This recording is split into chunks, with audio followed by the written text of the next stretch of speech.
Hello everyone, it's Jamal Thomas. Welcome to the Progressive Soapbox. Again, welcome to the Soapbox again. I see green all around, so I'm going to take it as a leap of faith that I am active and that the world is seeing me. Now, this is going to be my last one, but this is going to be a 420. And this is going to be audience participation because I've been chomping at the bit to do a Star Trek one for a while and I couldn't think of one to do, but I think I have one. As I've thought about this kind of political thing, I realized that from the standpoint of politics, you operate from this idea of this kind of secularist belief.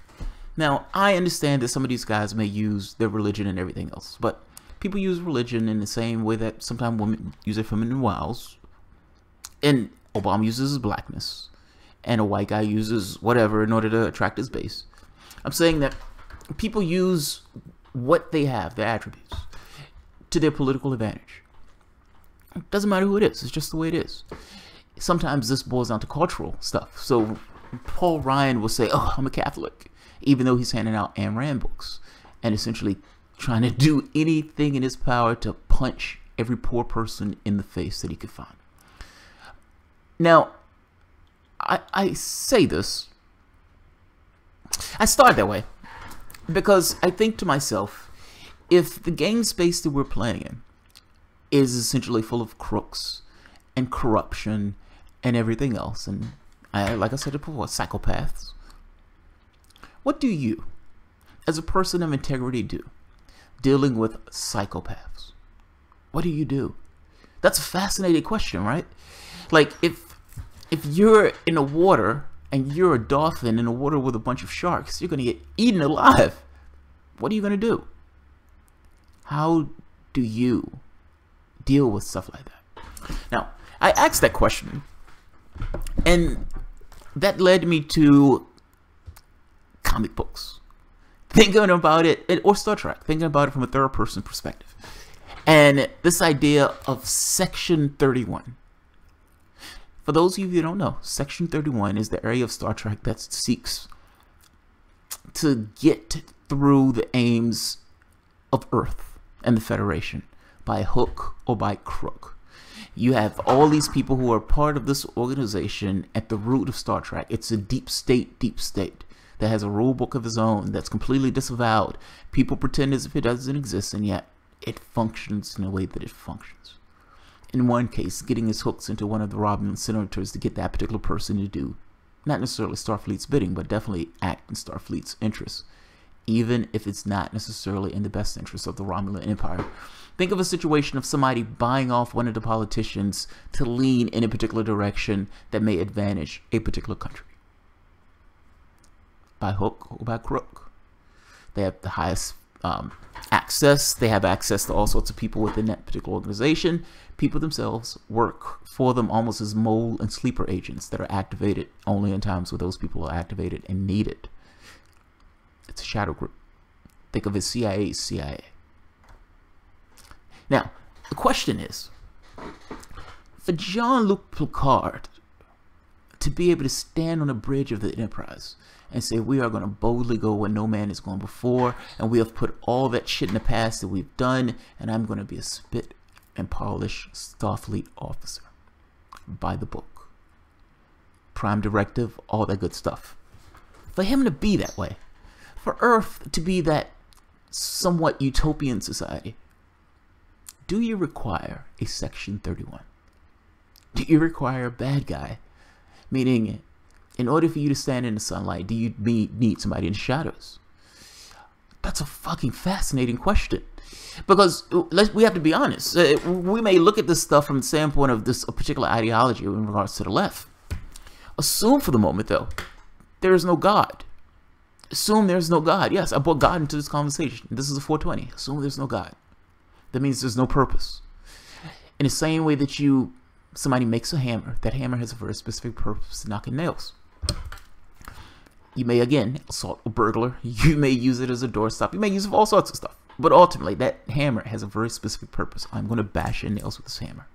It has a divine and cosmic purpose. What about a human being? In political discourse is secular. God has no seat at the table. Unless God himself is going to introduce himself, he has no seat at the table. Meaning that the things that these people do, morality doesn't apply, integrity doesn't apply, none of that stuff applies. The only thing that applies is what can you get accomplished? How do you get your particular agenda accomplished? And action and consequence. What do I want to do? What tools do I have at my disposal to do it? And how do I pull it off? That's what it boils down to. The other things don't apply. That's the reality of it. Now, on the surface, however, spin polish, integrity. We focus on a set of objectives, etc., etc., etc. Do you need the thing at the bottom for the thing at the top? I'm fascinated by that one. Same thing with Batman, Superman. With this thing of Batman or Superman is in the sunlight with Batman in the shadows and all this other stuff. Yeah. Yes, Bob, Starfleet. I've gone with Starfleet. I've gone with Starfleet. Yeah. I have to be honest. I think I know an answer to this question, but the answer I don't particularly like. It flies in the face of my ideology. What I mean by that is, Starfleet is a fundamentally different society than our society. So you kind of have to look at it from their perspective for the moment, but look at it from our perspective. From an Earth standpoint, they have vultures out there, but those vultures are in other societies. Starfleet, for the most part, is somewhat stable. And in regards to the technology and everything else, they have the things that they themselves need. They have the things that they need. But so it's not this dog-eat-dog world that we have ourselves. They're rational human beings at this point. They've evolved beyond the petty squabbles that we have. Earth is united. Everybody didn't necessarily join hands right off the bat. There were holdouts and everything else. But at that certain point, Earth said, oh my God, we've been at war from our inception and our environment is collapsing. What are we going to do? And at that point, when they realized that we're going to die if we don't do anything better, Earth became somewhat rational and they joined hands at the last minute. So we have a different challenge, because even though they don't have sharks in their society, we have sharks in our society. Our system is built with this thing of sharks. Their system is built with this idea of cooperation, meaning at the very least on a human level there's cooperation. They don't have the same struggle that we do in a sense. In fact, they don't even fully understand some of the issues that go on with regards to the wars that were taking place from the Federation standpoint. So their pressures are different. I talked about our pressures. We do have sharks in our society. We do have psychopaths in our government. We do have people who are corrupt. And not just people. The system itself breeds that level of corruption. Is it required to have a bad guy in order for somebody to be a good guy? I guess that's the question that I'm asking. Bob Ramirez said, the Grimmies, Dims, and Ghosts were all relocated off-world. Section 31 is just Star Trek's .00. Yes, Deep State. Yes, it is. Yes, it is. I'm asking if it's required. That's my question. And what does that mean for us? Does that mean that if lefties are going into this thing of trying to create something new, that to some degree, a bad guy, something that's not necessarily apparent to the public, but works in the shadows, is a good idea? Yeah. I'm not going to keep this one long. I don't have very many people, and so I don't think anyone cares about this topic. Just like, what the hell is he talking about? Let me ask it this way. Let me ask another one. Yeah, let me ask another one. Suppose, by the way, in case you missed the title, it says Starfleet. No, it doesn't. Are you serious? Thanks, Bob. Good looking out. Good. Shout out to Bob. Yeah, thanks, Bob. Yeah. So, I am not going to hold this one long because I don't think anyone is interested in this particular topic. Look, I grapple with this one, though, because everything in me tells me that I would like to think that somebody can run this kind of campaign that's above board and everything else. Maybe I'm getting cynical. I'm not sure that's possible. At least not in a way that it's running this way. I think in terms of leverage and yeah. I'm almost, part of me thinks Dr. Bashir, that was one of the episodes where Dr. Bashir was they were trying to bring him into the fold. And Dr. Bashir balked. He was like, no, I can't believe you guys exist. I'm going to expose you. There's no way you could be operating in Starfleet, etc., etc., etc. Essentially running this thing of, I'm the ethical Starfleet officer, and I can't believe, and I am appalled and shocked. And he kind of made this point to him, Sloan, it's people like you that would get the Federation destroyed. It's people like you that get the Federation destroyed. This has nothing to do with ethics. This has nothing to do with morality. This has to do with maintaining your station. And from their standpoint, the only thing they care about is, we need to preserve Starfleet. That's it. That's their mission. That's their objective. Morality doesn't play anything about it. Integrity doesn't play anything about it. They have a goal. They have an objective. It's a fascinating aspect of it. Maybe we need agents in case supervillains arise, like James Bond. We need You mean S.H.I.E.L.D. I think you're talking about S.H.I.E.L.D. if you're talking about supervillains. I don't think James Bond is supervillains. Mark P. Has anyone seen the Star Trek fan film Prelude to NXR? Yeah, definitely a left speech, and interesting how studios tried to kill this kind of thing. Yeah, they went after him, man. They went after them big time. The funny part is, though, they allowed the Orville. They allowed the Orville. I guess they didn't want to deal with the other studio, but they figured that the smaller ones are fair game. Yeah. Don't think that admirals don't know about Section 31. Oh, of course. Well, the other admiral was part of the process. He faked being ill or something like that, and so when the doctor went to him, he wasn't there. Yeah. The more modern Star Trek is more militarized and less moral. Yeah. NXR actually was getting back to the old message. Yes, it was. They've traded what actually made Star Trek to get this hyped up in this kind of to gin up conflict. It was like, oh, we need more conflict. Conflict brings viewers. Completely missing what Star Trek actually was. Star Trek wasn't actually still conflict. They were beyond it. That's the amazing part. Like Star Trek, whether you realize it or not, in the original series and Next Generation, they, for the most part, were beyond this thing of conflict. Earth had settled its conflicts. People had their needs met. There was no such thing as poverty. There was no such thing as money. There was no such thing as this kind of capital enterprise of sorts. Everybody had access to the things that they need. It was that simple. There was still work because people still had jobs. You still had doctors and lawyers and everything else. But ultimately, a lot of that stuff was automated. And at the point where everyone had the things that they need, money was non-existent. It was pointless. This also, out to the other colonies and everything else, Earth had settled its issues.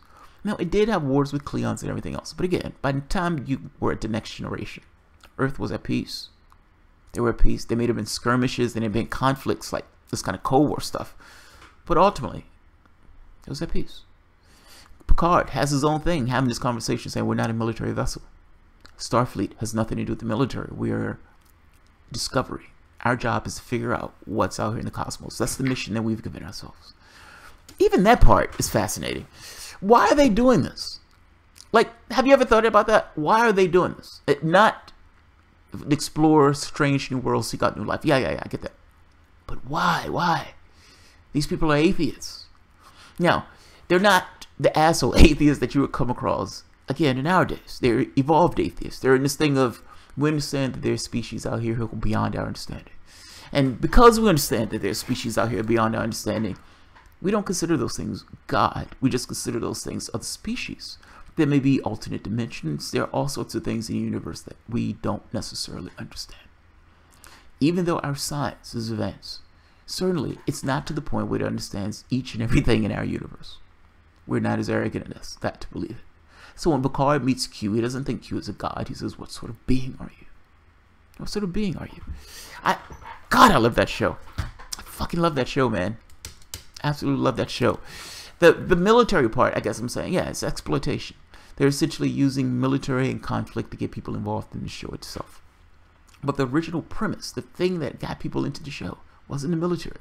It was the interesting, complex moral puzzles that you posed week after week after week, from one relative perspective to another relative perspective. Ultimately, the trick in the show is you're taking the perspective of an evolved human on the bridge of that ship.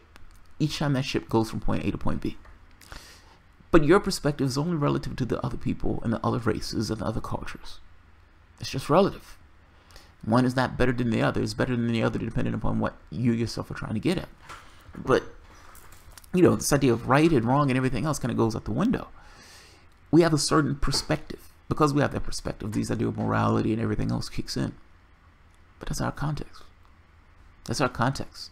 Don't get me wrong. I would argue that the universe is a bias towards building, in that sense, or cooperation. People build more and more complex things when you cooperate, as opposed to destruction, where things kind of fall apart and go to pot. But that being said, it doesn't necessarily mean that those races and beings have to actually take that thought of cooperation gets things better. You know, fucking crazy civilizations. But again, you're stuck with this relative perspective thing. Mark P. So many NASA and STEM involved people talk about Trek. By the way, weird. So many Iranians work for NASA. Why is that weird? Why is it weird? Bob Ramirez says, Star Trek for video game generation. Militarized big explosions. Twitch Trek. Yeah. It's sad. It's totally sad. It's like everything becomes a copy of a copy of a copy of a copy. And it becomes a much crappier copy. So you have the next, you know, the original series. Then you have the next generation. The next generation was actually a leap in that sense. It was pretty fucking awesome. You have Voyager. Now, keep in mind, in these conflicts, it's almost like you can see this arc where humanity reaches out into the cosmos, and at a certain point, the cosmos reaches back. You end up with fighting the Borg. This big, massive battle where they were decimated by the Borg. And then you have Starfleet saying, okay, we need to be prepared. We may not be a military organization, but goddamn it, we're going to be prepared if we deal with those conflicts. And so you had new militarized ships built with this idea of fighting the Borg. The progression of it went a particular way, particularly when you're talking about like the Dominion Wars and all this other stuff. Yeah, got pretty, yeah. But look, here's the thing. In Deep Space Nine, though, I don't think Deep Space Nine was over the top militaristic. I think it got that way with this progression over the 7, 8 seasons. But the progression made sense. Like, you could see this kind of political thread going through the decisions that were being made and how these things were leading up to a larger conflict. It wasn't conflict for the sake of conflict. It was conflict because one side wanted to dominate. And the things that Starfleet officers had to do in order to preserve that war. That series, at the very least the last 2 seasons, was some of the best Star Trek of all the Star Treks, even though I hated it when it first started. Deep Space Nine delivered, man. Dating an Iranian rhetorical question. Fair enough. Well, I didn't think the question was bad. I just thought it was a weird question. She's an engineer. An Iranian engineer is very highly. Also, they have free college. Well, hopefully Donald Trump doesn't do anything fucking nuts. Hopefully he doesn't do anything nuts. That's the, yeah. Ah, man, I was hoping more people came to this. Maybe I should have picked a different topic. Yeah, maybe I should have picked a different topic. I love the series, and I love the qualms that are associated with it. That's why I like to talk about it. She's very highly regarded. Yeah, I can imagine. A lot of the stuff that we learn about other countries is just propaganda, man. They're just people. They're just people. When the United States is going out and bombing people and everything else, and they're creating pretexts. They're creating pretense. They're trying to get you to this foaming murder state where you're okay with taking the life of other people. Those are just people. I've been from one country to the next, and ultimately, all of them have just been people, including Muslim countries. Like Egypt, Jordan, areas of Palestine. Yeah, they're just people. They're just people. We create caricatures of them. Great topic. The notification didn't pop up. I see. Video game Vision Quest. I think Deep Space Nine did a pretty good job of not overly glorifying. Yes, absolutely. They always had the Bajorans there to remind us the cost of it. Yes, they did. Like, you know, there's this awesome scene where Cisco is having a conversation with one of the admirals. And she's kind of making this point like, it's not that serious. And Cisco is like, yes, it is that serious. You're downplaying what's taking place. Now, Cisco was right on this, by the way. This is one of those cases where this guy was in one war, essentially with the Borg, where they got decimated by the Borg. And then he comes back, gets a ship, the Defiant, that has a very specific purpose of destroying Borg ships. The Admiral is having a conversation with him, telling him it's not that serious. She walks out, and Major Kira comes in, and he flips out. And he's like, they don't get it. Earth is this kind of utopia, so they think the rest of the galaxy is this particular way. This place is dangerous, etc., etc., etc. Yeah, they didn't overglorify it. Having Cisco reading the lists of the millions and millions of people that died from the Federation. Oh, man. They got to the point where they just stopped looking at the lists. And this spit and polish Starfleet officer allowed the fact that millions, like tens of millions of people were being killed to say, fuck my morals. Fuck what I'm supposed to do as a Starfleet officer. And yes, I'm going to engage in a plot to put a bomb on a ship to drag the Romulan Empire into this war because we're going to lose otherwise. God, man, that show is awesome. But now we get Star Trek. Oh, yeah, Discovery, yeah. Yeah, unfortunately, yes. Unfortunately, yes. Barbara Ramirez said yes, unfortunately, yes. I don't hate Discovery. It's Star Trek-esque. But it's so over the top where the whole thing is just the military. And it's so stilted and tonally off in the way it started. Like, we're supposed to believe that these two people were so close. The Vulcan and the captain, they were so close. They were so close. And yet, on a whim, she attacks her captain. That shocks the conscience, by the way. Anybody who is a Star Trek fanboy, throw a rock. Find any person that likes Star Trek. And ask them. Show them, sit them down and let them watch the first episode of Discovery. And the moment they see her attack her captain, this first officer, they would be stunned. They would be stunned. They would fall out their chairs. They would be, oh! They wouldn't know how to process that. Because that shit just doesn't happen. Like, it's hard to get across how horrible that is. That's horrible writing. That's so stilted in writing. There is no episode of Star Trek, no season, no series of Star Trek where the first officer would attack their captain. Chakotay was on an enemy vessel when them two met, when Janeway and Chakotay met. He was still, as her first officer, Chakotay would have in no way had done anything to harm that woman. He loved that woman. That's all I'm saying. Like, there were even alternate reality versions where they settled down together. Made a perfect home together, and they worked pretty damn well together. I'm just saying that's the most tense relationship that you've had in a sense of Star Trek. That's what I'm trying to get across. They were literally on enemy ships, became captain and first officer, and within a season or two, the relationship between them two was as strong as any other bond as any other first officer and captain. Shocks the conscience. That's all I'm saying. Absolutely shocks the conscience. To be frank, Chakotay was a square. Chakotay was a square. I get it.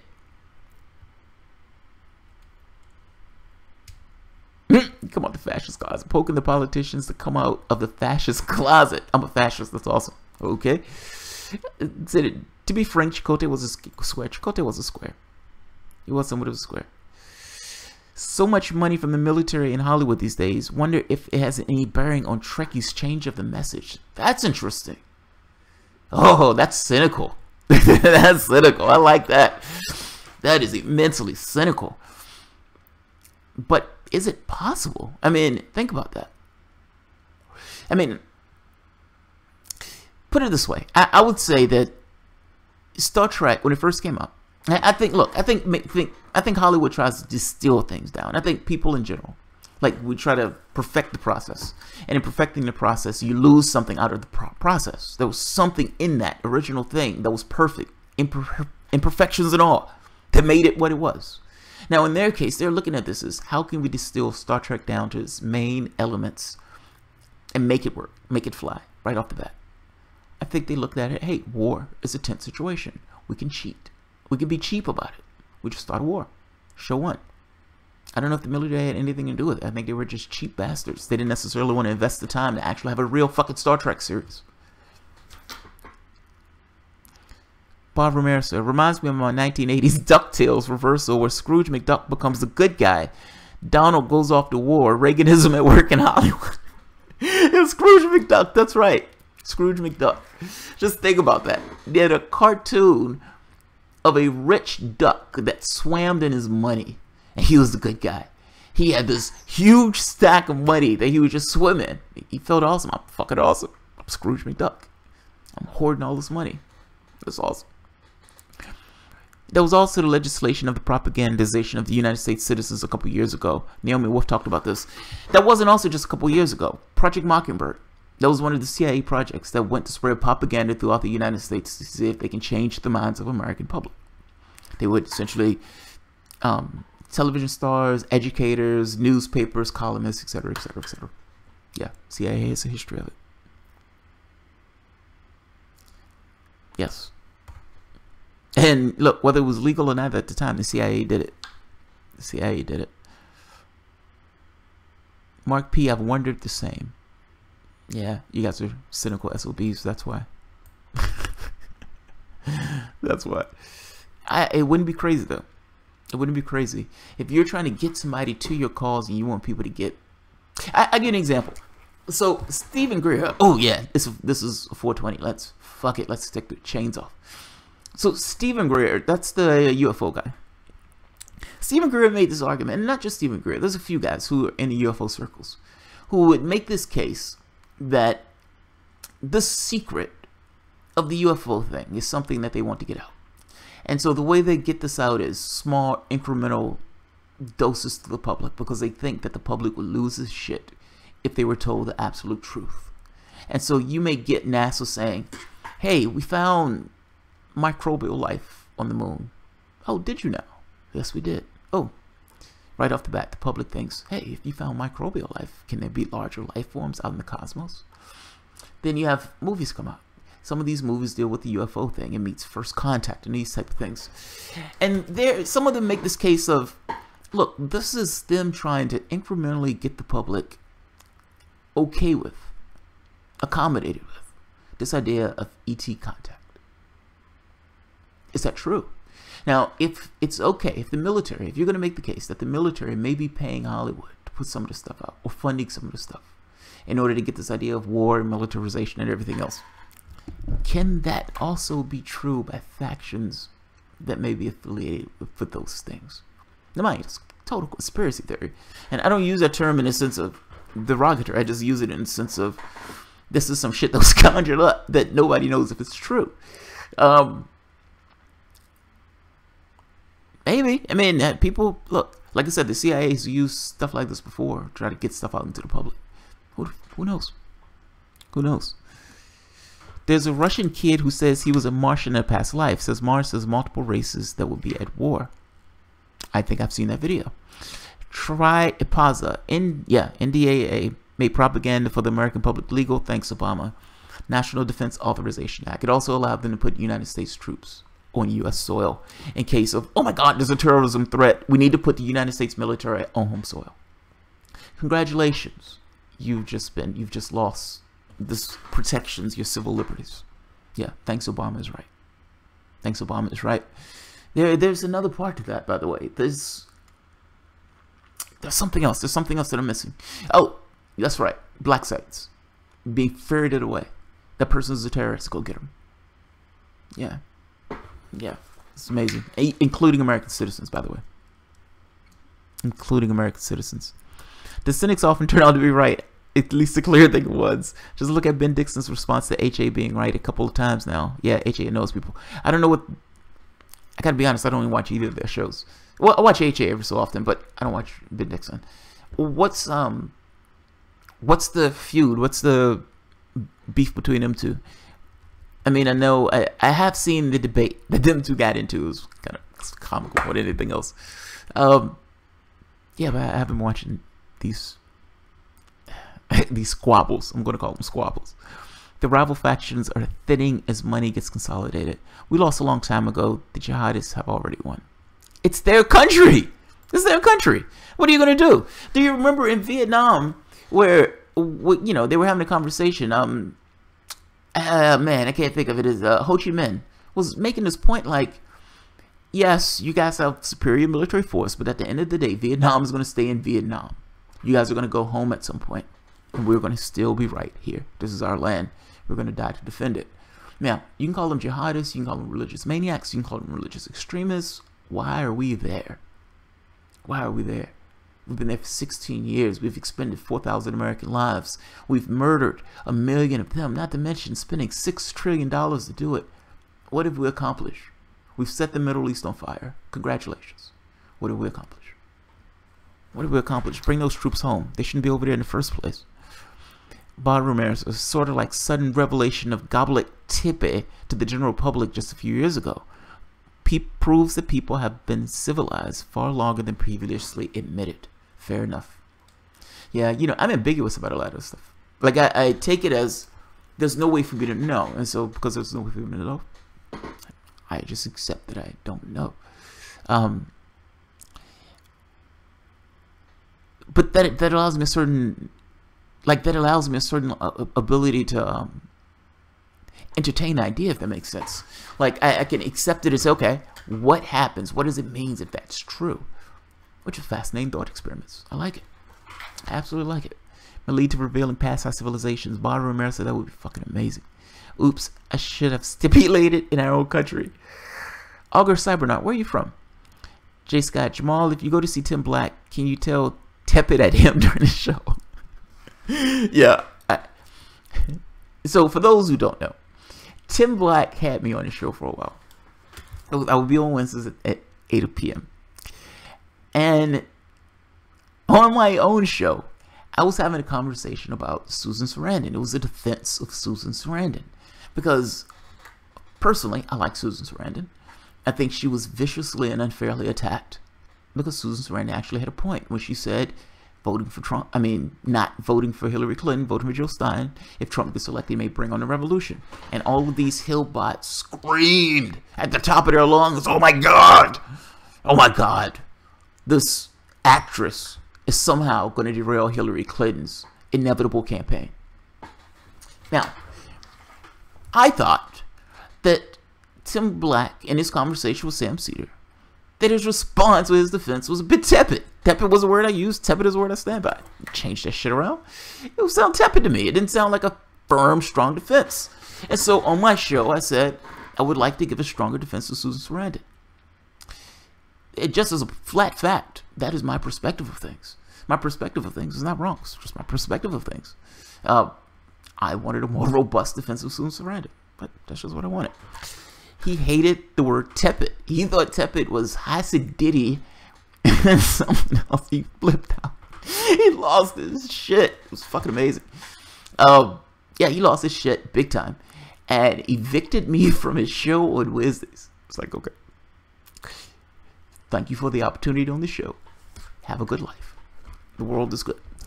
I don't see the point in having squabbles, man. It's one thing if we were having like a geek out where we're like, I was going at Lore's his video about the Star Trek thing, but having battles, yeah. Now debates is one thing too. Like if something substantive and interesting, yeah, debates will be fun. But I gotta be honest, I don't want to turn my show into attacking equals, if that makes sense, or attacking people who are I guess lateral, if that makes sense. Yeah, it was just weird. That's all. It was bizarre. I'm from State of Confusion, Florida. Fair enough. Susan S was amazing. That woman is a fucking rock star. Nico House responded to this. He felt Tim was a bit tepid as well. That's funny. That's awesome. I don't like debates. Conversation is so much better. Yeah, me too, Argonaut. Debates are different, man. I get into a different mindset with a debate. At that point, the goal is to win and to deride your opponent. Because deriding your opponent, whether or not your opponent is right or not, it debates a perception. It's not much reality to it. So yeah, I like conversations. It was so ridiculous that when I started watching you and stopped him, I'm sorry, it was just so sophomoric and oh, dude, it's fine, whatever.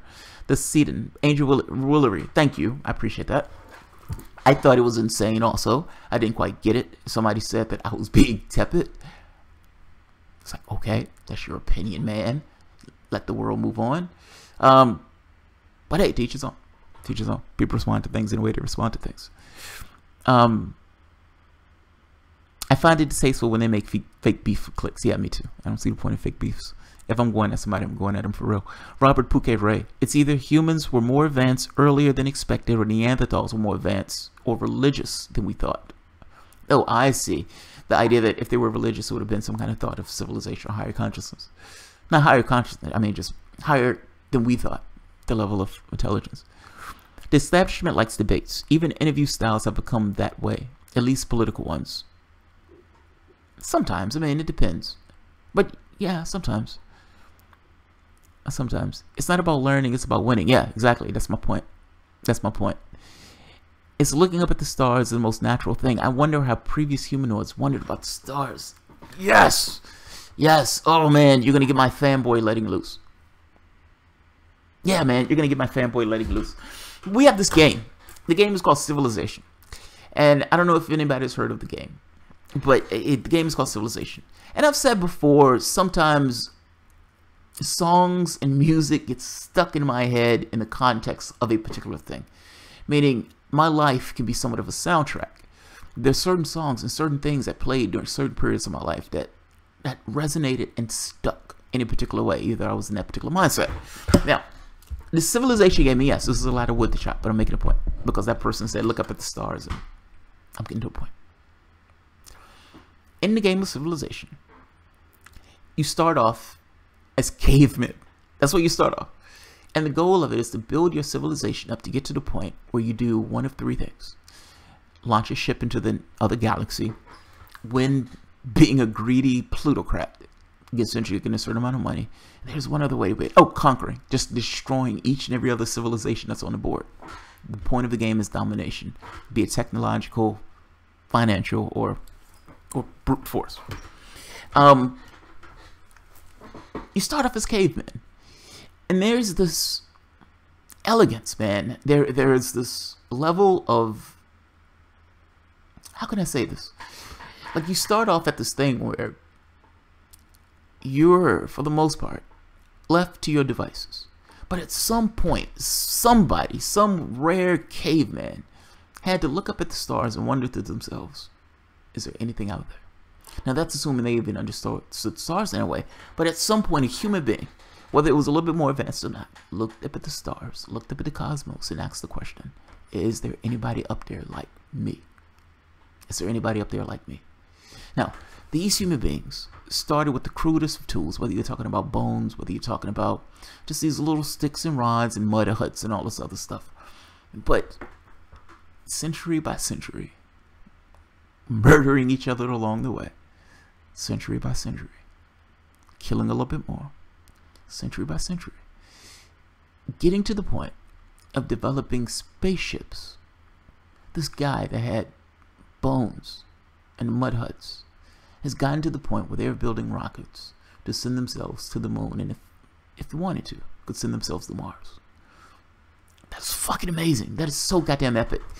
And the game takes you through that process within the course of what?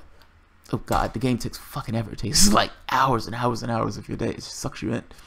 But that is a goddamn epic thing. Now, this would be more epic if you didn't add the negative context in that a lot of the stuff was done by military, just because you're using military in order to kill and that type of thing. The amount of money people dump into murdering other civilizations. But the game is fucking amazing. Now, that was on the Xbox. I didn't like it as much on the game console itself. On the Xbox, I liked it because it was simplistic, which allowed you to get into the game pretty quick. But at the same token, it has a level of complexity. I liked it. Love that game. Jenny Lynn, hey, Augur. Hey, Lawrence, one more turn. I won the culture before. Oh, right. Culture was the other one. Like, so I started the game off playing with America because America allowed a heavier military and everything else. And I think it was additional cash. I also started using England because of the culture one. The culture one was fucking awesome. There's something elegant and disgusting about the whole king queen thing. But from the alienation of the game itself, yeah, I liked England on this one. I liked it. Speaking of civilization, has anyone seen the open source Ecology people? They're basically developing simple technology so you can advance from nothing to semi-modern society from nothing. You mean in the game itself? Speaking of civilization, has anyone seen the open source Ecology? I don't know what this is. I don't know if you're talking about the game itself or something else. Mark P. Cybernaut, because he is what? On behalf of the sexy revolutionaries, I say, what's up? Mark P, but I repeat myself. Yes. Yeah, I'm a fanboy for stuff like that. My mind gets wrapped up into the thoughts of it. So it's like you're almost projecting yourself to that particular space. And you have the feelings associated with what that is. Mind you, the only reason you have those feelings are associated with it because you're alienated from the experience. If you were there, and the experience would feel the same. But still. Similar to the idea in the game, but this is for real. Mark, I'm going to have to look that up. I'm losing my coverage. What's happening? What's happening? What's happening? Come on, come on. It says I'm connected, but that connection is looking pretty weak. Alright guys, I don't know what's going on with my connection, and sometimes we have outages. So I am going to end this while I have any bandwidth left at all.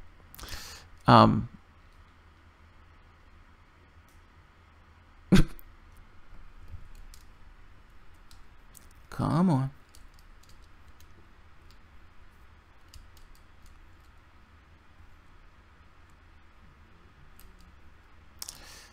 Yeah, this isn't working.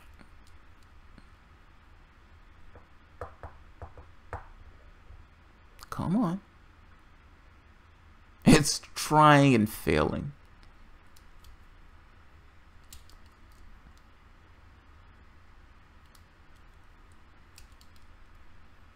Yeah, this is failing on me. Alright, I'm going to kill this before it fails completely. Something's going on without coverage. But I was able to get several in, so this was a good night. Alright guys, bye-bye.